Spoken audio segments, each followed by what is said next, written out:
I recently made a video about shimmer reverb, and I talked about how upset I was that the only 3 I like aren't stereo. A lot of people in the comments expressed their frustration about mono pedals, me included, but a few people pushed back and actually had some pretty good takes, and some people had takes that made absolutely no sense. I feel like most digital pedals should have the flexibility to go stereo, even though mono pedals can be a better choice in certain situations. This is a test pressing of a solo harp record that I'm releasing soon, and stereo effect processing was essential in turning this mono instrument into something really full in the stereo field. When I'm working on a project that requires solo harp, it's a no-brainer that the effects need to be working in stereo. But some mono pedals just sound better or have better algorithms and options than their stereo counterparts. For example, this is the best sounding Bucket Brigade delay pedal that I've found, and while there are other analog stereo alternatives, nothing really compares to Thermae sound and options. So if I want Thermae sound in the middle of a stereo board, or if I wanted to plug a stereo synth into it, I would need to buy a second one. And there are a handful of pedals that I have 2 of for this very reason, but sometimes I wish they would make a version that's 2 in 1 box. But then I was like, nah, double pedals are kind of dumb. I'd rather have 2 pedals so that I could put them on different boards, let a friend borrow them, or even sell one of them if I really needed to. I'm not gonna sell them because I like them, I'm just saying I could. And then I started wondering, how could a double pedal be designed in a way that's useful or valuable on a pedal board? And I feel like it would have to be digital, or at least be digitally controlled. I mean, I love Float more for all of its options rather than the fact that there are 2 of the same thing in it. And this pedal is an amazing analog pedal with 2 of the same circuit in it, but it doesn't push the idea of being a double pedal. And these 2 pedals are dead to me because they're mono, so who cares? I saw that Crazy Tube Circuits showcase their new dual engine pedal at Superbooth this year, and it also has 2 of the same thing in one. And I got excited because I thought this would help me explore this idea further, because I want to know if more pedals should be embracing the 2-in-1 idea. So I got it here and I spent some time with it, and I wanted to talk about this because I feel like it's the best example of how a dual pedal should work. It's not perfect, but it has some redeeming qualities that I think are worth talking about. Mirage is essentially 2 of the same digital reverb pedal in one enclosure. Each side is completely identical, and each side has 16 reverb algorithms. Each of these symbols over here represents a different algorithm. The 8 on the outside are your more realistic reverbs like hall, plate, and cathedral, and you can select them using this knob here. When you press this shift button, you can select from the blue ones, which are more special reverbs like shimmer, octave down, modulated reverb, and more. I mean, you already know how I feel about shimmer reverb, so I'm not picking that. Outside of how these 2 channels interact, having a multi-mode pedal is probably the best thing to have 2 of in one enclosure. It's really useful to use these as independent reverbs, like setting one as a normal, realistic reverb and setting the other as one that has some strange characteristic like a modulated reverb. This can be better than having 2 separate pedals because you can run them in parallel, which normally you would need extra stuff to do.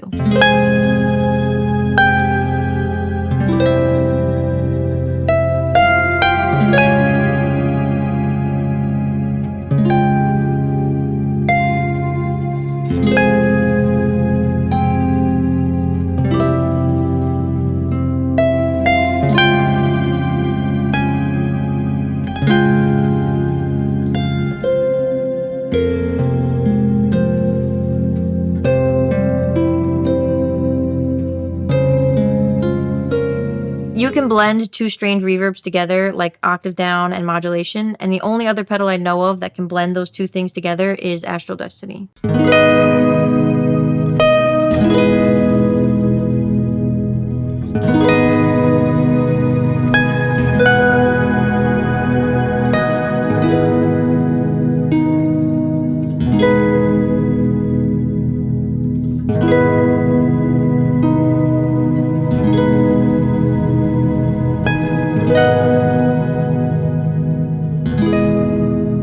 One of my favorite reverbs in this is the Infinite Scottish Oil Tank.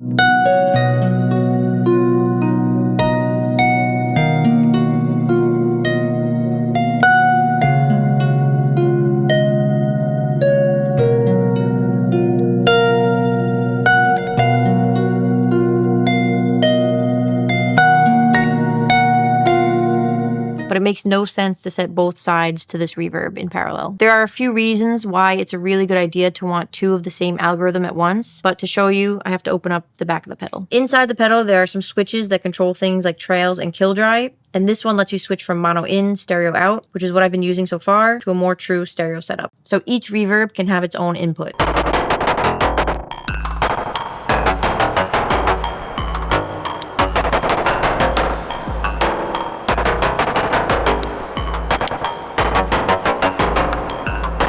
You You can now also run them into each other as mono reverb in series, which relates to the only downside of this whole situation. You can't run them into each other as stereo reverbs.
This is also really helpful if you want the option to run the same effect in a different order. Like if you want to put a pedal before the reverb and sometimes want it after the reverb, you can put a pedal in between them like this.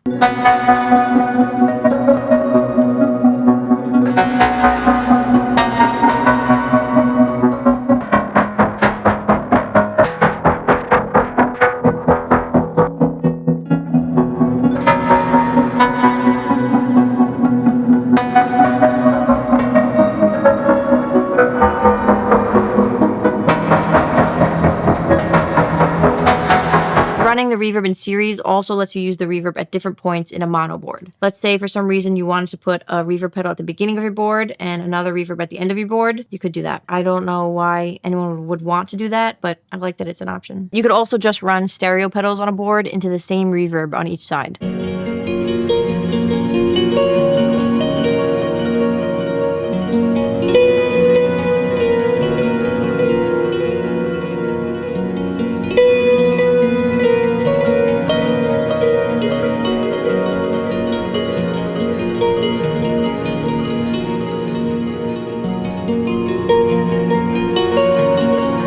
But things start to get more interesting when we look at the difference between reverb 1 and reverb 2. If you push this button in, this foot switch turns both of them on so that this foot switch can ramp up either the reverb time or the excite parameter on reverb 1, and you choose which one by pushing this button. Reverb 2 lets you use the expression control for decay time or the excite parameter, and you choose which one the same way.